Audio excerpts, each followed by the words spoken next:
Hello, welcome to my corner of the internet where I fanboy over pieces of art I really like. Today we're going to talk about one of my. I need to do justice to this guy. He he makes up one of my pantheon of art gods. Let's put it that way, huh? Um, so his name is, and I'm gonna try to get this right because it's French. William Bouguereau. I think that's correct. William Bouguereau. So this is the guy. This is one of his self-portraits. This is not the piece of art that I want to talk about. Um, so very quickly, this is the piece that I want to talk about. I was just browsing through his stuff, just like as usual. My deep dive is unrehearsed, and I'm just like basically doing this as I'm looking at it. And I was browsing through the internet to look for something to look at today. And so, what struck me about this is, like I mentioned before, when the best thing to look at the composition of a picture is to zoom it out real small. And in the thumbnail, can you see this? I don't know if it's possible for you to see my cursor, but there is this really dark patch here that when we zoom out, you know, it neatly divides the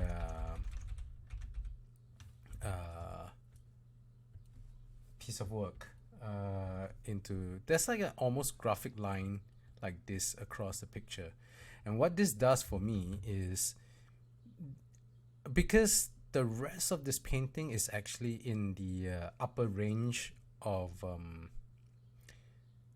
color values, that is to say how bright it is, but then you get this piece here that is so dark, and straight away it captures the eye when we're looking at it like a thumbnail. It catches the attention, and then what it does is it separates out neatly the canvas here, which is unimportant. Well, no, it's great, but this is not the main area of focus. It's obviously is here, her face. So the very dark skirt contrasts immediately with the blouse here, and because the blouse is so close to the background, can you see? So close to the background in terms of values, that straight away your eyes are drawn to this. And it also helps that the hair here is a darker color and it frames the face. So what you have is immediately the eye is drawn to this piece, and then it gets separated, and then now there's like a frame here within the frame, and you see the face is the center of attention here. But so this sounds very jumbled out, but that's the consequences of doing this blind. William Bouguereau, when you look at enough of his paintings, so he's a 18th century, mid 19th century French painter. And when you look at enough of his stuff, you realize that he's very, very passionate about women. He just has a really deep respect and love for women, and it is so evident in just, can you see all this subtle I won't like the subtle details, the way the girl here holds her hand, the very the little dip here around the lips. So how lifelike the face is, the subtlety, and just how incredibly softly he treats them. I mean,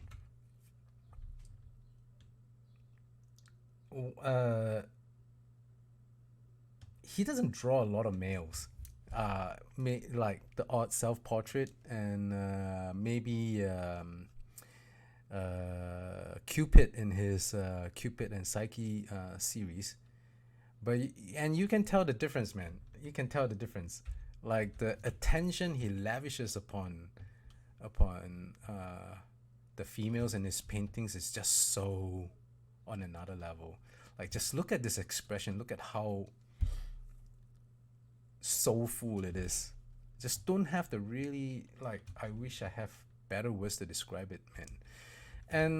And just look at all this stuff. Look at all this look at all this fabric details, man. Look at that. Look at how real it is. You can totally feel how what kind of material it is. And this is just like such amazing art. And it hangs together really well too, because let's see. There is a lot of details, but they're not very strong. And then it goes up to here where the details are a lot more subtle. But then here in the face, obviously, like I said before in the previous episode, we are all naturally drawn to faces as human beings. But the shapes here are but what I want to say is the details here, the shapes are very discreet, right? I'm so sorry. I'm like vandalizing her. Anyway, the details are very discreet compared to the sort of soft, messy details here. So it makes like a really good contrast to the face here. And of course, just after the blouse, just after all the wrinkles on the blouse here, we come across the neck region, which is very smooth. So it's like a very nice rhythm, you know. You have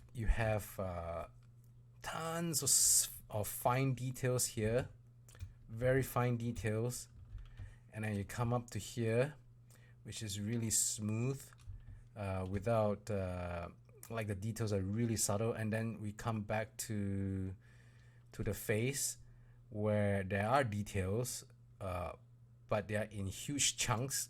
Not huge. This is just not the best word for it, but they are bigger. The frequency is larger, not as small frequency as this, you know. So it's very so it's got a very nice rhythm. And then you come to the hair, where the finer details once again becomes, you know, very high frequency. So it's got a very very comfortable rhythm, visual rhythm to look at. And again, you can see like the folds here are quite a bit bigger, and then the folds here are like medium size, and then we have this really tiny details here, and it makes like a very good framing for the face. And also, of course, the background, you know. The background, there's actually so the detailing on the background is worth a study of its own, because look, so these are like very soft brush work, and occasionally we can see like the hints of some harder details, like harder shapes like this here, and then mix in with this where there's tons of color, you know, but the shapes are not as defined as this one here, just because of the contrast of the colors, I would say. And then here again, the brushwork is just incredible because it's so fine. I what I wouldn't give to be able to see this canvas in person, man, because the magical thing about a painting is that when we go very far out, we see this really nice thing that hangs together. But when we go close in, we should be able to see the brush strokes that mix up all this stuff, which is not reproducible in a photograph. A photograph will flatten a lot of those brushstroke details, which is a shame. And of course, the anatomy is just another level. Just look at this, how beautiful the structure of this foot is. You can see very clearly the arch here,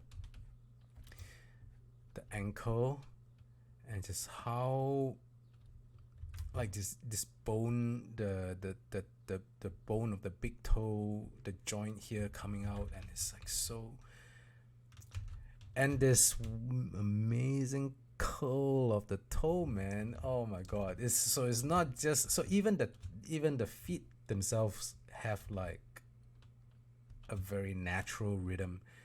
It's this is the big toe, and then you have the middle, and then there is a little, the lines it makes has a little bump here, and then it curls up a little bit more, and then it curls way more. So there's a very definite sort of visual rhythm going on, and likewise for this, and again, the fingers, the way they're holding, they are not repeating themselves. So first of all, because it doesn't repeat themselves, it makes it very natural to look at. But also, just like the way the fingers are held is very, very feminine. And so this girl is I don't know, I would say maybe 10, 11 years old, 12 maybe. Children are one of the hardest things to paint, and the reason is because like the anatomy of a child at various different ages is different. Like a 1-year-old child has different anatomy from a 2-year-old child, has different anatomy from like a 5-year-old and a 6-year-old and a 10-year-old. They're all different. So being able to capture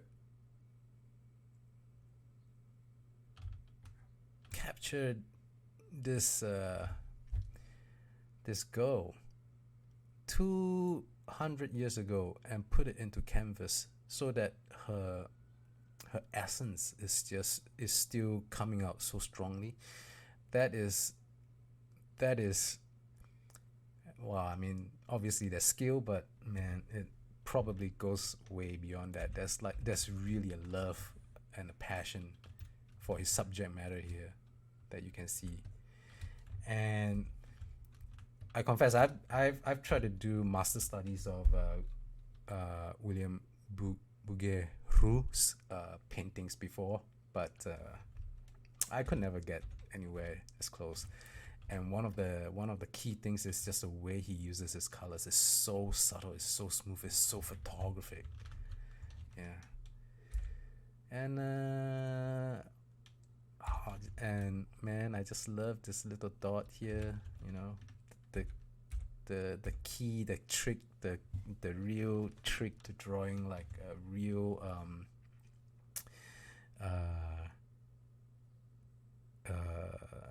a very to make a portrait of a person come alive, whether it's in a photograph or in a painting. That little highlight, that is a secret. Okay, I'm gonna end this piece here because I can just keep going on forever, on and on about William Bouguereau, just because he's like my I would say he's like the top of my art gods. Let's put it that way. Okay, so if I suppose I should say this. If you guys agree or disagree with anything I said, put it into comments, and I would love to see what you know, what you think, what you know, and maybe I'll learn something too. See you next time.